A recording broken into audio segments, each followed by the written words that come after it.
They called me a loser, until I crushed their world in one sentence. At 72, I'd mastered the art of silence. Years of biting my tongue, smiling through insult, nodding through disrespect. But that family dinner? That night was the last straw and the beginning of my glorious revenge. The table was crowded. My daughter, her arrogant husband, and the rest of my freeloading, entitled family. Over roasted duck and red wine, the jokes flowed like water. Until he said it. So, how does it feel to be a loser? Laughter erupted. Even my daughter giggled behind her champagne glass. I calmly wiped the corner of my mouth and replied, "How does it feel for you to hear that this loser will no longer be footing your bills?"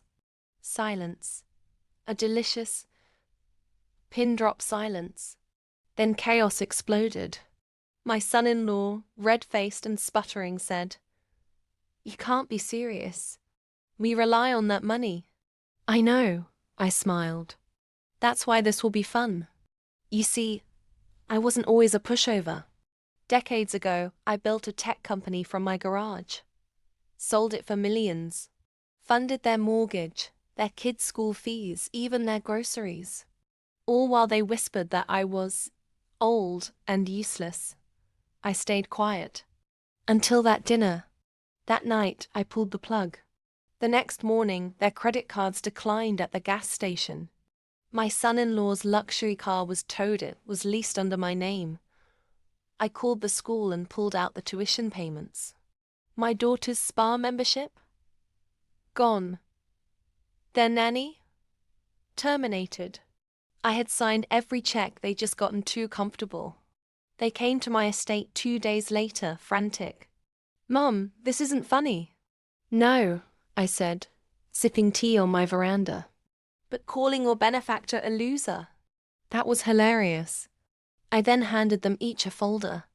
Inside, legal documents transferring all my assets to a scholarship foundation for underprivileged girls in STEM. My estate? Going to a retirement center I was founding for abused elderly women. My bank account? Locked to anyone but me.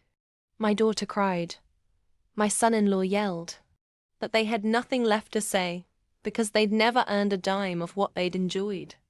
And here's the plot twist. I had one more surprise. From behind the curtain walked my lawyer. And a young woman. Meet Jessica. She's my former housekeeper's daughter. She just graduated top of her class in engineering. She's the new heir to my mentorship and business investments. I gave the future to someone who respected the past. They called me a loser, but I played the long game. And I won. If you loved that twist and want more epic revenge tales, dramatic family sagas, and jaw-dropping turnarounds, hit that subscribe button and join the tribe. Every day, I bring you the fiercest comebacks, the sweetest karma, and stories that remind you. Never underestimate the quiet ones.